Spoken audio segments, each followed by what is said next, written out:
Hello guys, welcome back to my channel action with Aksa. वैसे तो हम सभी अपने चेहरे की देखभाल कुछ ना कुछ करके तो कर ही लेते हैं, मगर जब तक पैरों की होती है तो बिल्कुल भी देखभाल नहीं हो पाती है। तो इसलिए मैंने अपने पैरों की देखभाल के लिए मंगाया है ये 8 स्टेप्स सैनफी का पेडिक्योर किट। आप इस किट से आराम से घर बैठे पेडिक्योर कर सकते हैं। तो चलिए पेडिक्योर के स्टेप्स शुरू करते हैं। मेरे पैर बिल्कुल ही बदहाल हो चुके हैं, बिल्कुल ही ड्राई हो चुके हैं। देख सकते हैं यहाँ पर क्रैक्ड हील्स भी पड़ना शुरू हो चुके हैं और बहुत ही ड्राई स्किन हो चुकी है। अब इनको सख्त ज़रूरत है पेडिक्योर की। तो चलिए पेडिक्योर शुरू करते हैं। इस पेडिक्योर किट के पीछे आप देख सकते हैं तमाम स्टेप्स दिए हुए हैं, जिसमें बाकायदा बताया गया है कि किस स्टेप में आपको किस तरीके से कैसे फॉलो करना है, क्या करना है और क्या नहीं करना है। चलिए इस पेडिक्योर किट के पैकेट को खोलते हैं और देखते हैं इस 8 स्टेप्स के पेडिक्योर किट में क्या क्या चीज़ें दी गई हैं। इसमें दी गई है ये एंटी बैक्टीरियल मिस्ट और साथ ही दी गई है ये सारे सैशे जो सारे 8 स्टेप्स को फॉलो करने के लिए दी गई हैं। सारे स्टेप्स मैं अच्छे से फॉलो करूँ इसलिए सभी को मैंने लाइन से लगा दिया ताकि कोई भी स्टेप्स मिस ना हो। सबसे पहला स्टेप इस पेडिक्योर किट का है ये क्यूटिकल सॉफ्टनर, जिसका टेक्स्चर बहुत ही क्रीमी था और लगाते ही मुझे एहसास हुआ कि मेरे पैर काफ़ी सॉफ्ट हो गए हैं। इसे तब तक पैरों में मसाज करना है जब तक ये पूरी तरह से अच्छे से अब्जॉर्ब ना हो जाए पैरों में। इसे लगाते ही मुझे अपने पैरों में बिल्कुल ही स्मूथनेस सी फील हुई। फर्स्ट स्टेप पूरी तरीके से कंप्लीट हो चुका है। चलिए अब नेक्स्ट स्टेप शुरू करते हैं।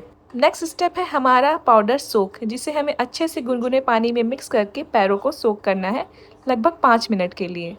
स्टेप के दिए हुए इंस्ट्रक्शन के मुताबिक मैंने बिल्कुल वैसा ही किया। अपने पैरों को इस गुनगुने पानी में डिप करके अच्छे से 5 मिनट के लिए सोक कर लिया। फिर अपने पैरों को निकाल कर एक टॉवल से साफ़ करके क्लीन कर लिया। सेकेंड स्टेप भी कंप्लीट हुआ। इसके बाद मैं बढ़ी अगले स्टेप की तरफ, जो था एक्सफोलिएटिंग जेल, थर्ड स्टेप।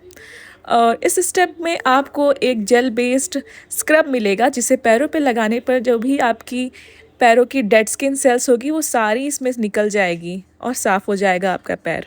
अच्छे से सर्कुलर मोशन में पैरों पे रब करते हुए इस जेल को स्क्रब करना है ताकि जो भी डर्ट है, डस्ट है और जितनी भी डेड स्किन सेल्स हैं वो निकल जाए और आपका पैर क्लीन हो जाए। इस स्टेप को फॉलो करने के बाद मैंने अपने पैरों में एक चमक देखी और देखा कि कितना ज़्यादा मेरा पैर क्लीन हो चुका है। अभी स्टेप्स कंप्लीट भी नहीं हुए हैं और मेरे पैरों में एक चमक सी आ गई है। सारी जो ड्राइनेस थी वो ख़त्म हो गई और जो सारी डर्ट थी वो सब निकल गई है और मेरा पैर काफ़ी सॉफ्ट हो गया है।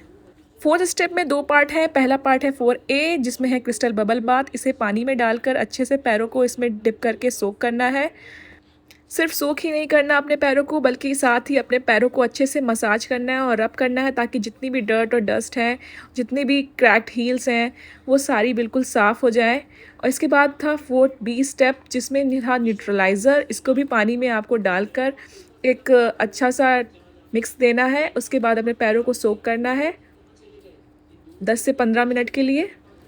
पानी से बाहर निकालकर अपने पैरों को अच्छे से क्लीन करना है। फिर 5th स्टेप फॉलो करना है, जो है मसाज बाम, जिसका टेक्सचर क्रीमी बेस्ड है और इसे भी लगाकर अच्छे से सर्कुलर मोशन में पूरे पैर में मसाज देनी है और तब तक मसाज करना है जब तक कि पूरी तरीके से अब्जॉर्ब ना हो जाए। 10 से 15 मिनट के लिए इसे भी मसाज करना है अपने पैरों पर। पैरों की मसाज करने के बाद मैंने देखा कि मेरे पैरों में एक चमक सी आ गई, एक शाइन सी आ गई मेरे पैरों में और देख के बहुत ही अच्छा लग रहा था कि बिल्कुल सॉफ्ट और बिल्कुल नरम, मुलायम और बहुत ही शाइनी मेरे पैर लगने लगे हैं अब। नेक्स्ट 6 स्टेप था नरिशिंग मास्क, जो बिल्कुल ही फेस मास्क की तरह दिख रहा था, पर इसे पैरों में लगाना था।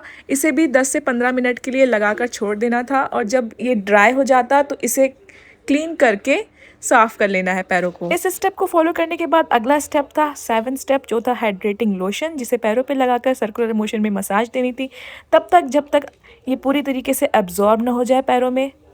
इसे लगाने के बाद मेरे पैरों की तो रंगत ही बदल गई।